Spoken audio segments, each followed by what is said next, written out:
Զրուցում ենք համահայկական ճակատ շարժման անդամ Անահիտ Հակոբյանի հետ։ Տիկին Հակոբյան, ինչ օր է այսօր եւ այսօրվա միջոցառման կազմակերպման նպատակը որն է։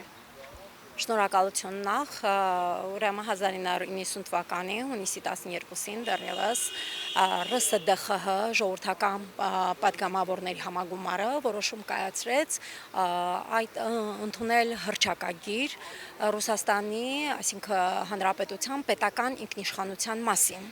Դրան հետևեցին մի շարք այլ որոշումներ, Սահմանադրական հանձնաժողով, ապա Սահմանադրության ընդունման վերաբերյալ։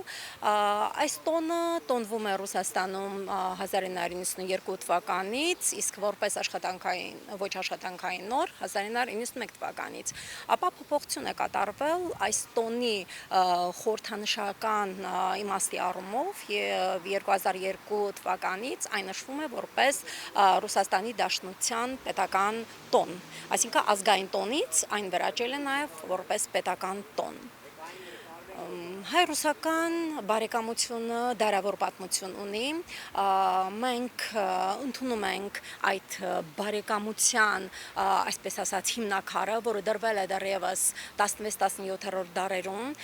եթե չմոռանանք նաև այն հանգամանքը, որ սլավոնական այբուբենի հեղինակները նաև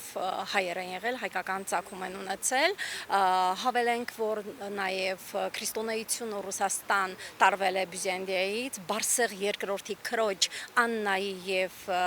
Կիևյան իշխան Վլադիմիրի ամուսնությամբ եւ կարելի է նաև 10-րդ դարը 988 թվականը համարել հայ-ռուսական բարեկամության քրիստոնեության ընդունման առումով հենց սկիզբ։ Իսկ աշխատանքային, այսպես ասած, տարբեր քաղաքական հարաբերությունների զարգացման հիմնակարը 17-րդ դարում, երբ դեռևս հայ ազգային նշանավոր գործիչ ազատագրական շարժման ականավոր դեմք Իսրայել օրեին հուսախաբ լինելով Եվրոպայից թեքվում է դեպի Ռուսաստան, դեմքը հառում է դեպի Պետրոս առաջին 1701 թվականին հանդիպում նրա հետ, խնդրում օժանդակելու հայկական տարածքների ազատագրման հարցում։ Դրան հաջորդել են նաև մի շարք ռազմական գործողություններ, որտեղ հայերը ակտիվ մասնակցություն են ունեցել, թե ռուսական բանակի կազմում, սկսենք այն հանգամանքից, որ 19-րդ դարի սկզբին Ռուսաստանը ծավալվել է դեպի Կովկաս, մինչ այդ Կասպիական արշավանքի ժամանակ կանգնեցնելով իր առաջխաղացումը, 19-րդ դարի սկզբին արդեն 1804-13 ռուս-պարսկական, 1826-28 երկրորդ ռուս-պարսկական պատերազմների ընթացքում իրեն է միացրել 1804-13 թվականներին իրեն է միացրել Ղարաբաղի, Բաքի, Շաքի, Շիրվանի խանությունները, իսկ 1826-28 թվականների ռուս-պարսկականի Թուրքմենչայի պայմանագրով նաև Արևելյան Հայաստանը իդեմս Երևանի եւ Նախճեվանի խանություններով Օրդուբադ գավառի հետ միասին։ Փաստացի հայ-ռուսական հարաբերությունները բավականին խորն են, բավականին ամուր են եւ եթե չլինեին այդ բարեկամական հարաբերությունները, ապա այսօր մենք չէինք ունենա այն պետականությունը երրորդ հանրապետության ստեղծումը, որը կերտվել է 1991 թվականի սեպտեմբերի 21-ին, այսինքն այս տարածքները ազատագրված չէին լինի, հետեւաբար մենք չէինք կարող անգամ հույս ունենալ պետականության վերականգնման մասին։ Փաստացի նաև Արցախի հանրապետությունը,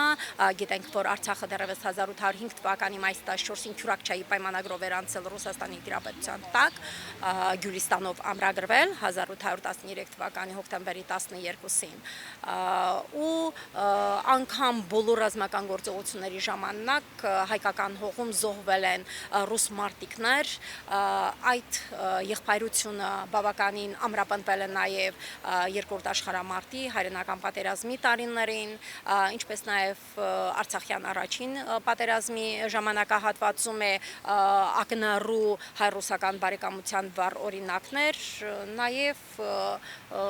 այս վերջին դեպքերի հետ կապված հայկական սահմանների պաշտպանության հարցում Ռուսաստանը իր ավանդը, իր ներդրումն է ունեցել բավականին ակնհայտ։ Շնորհակալ եմ։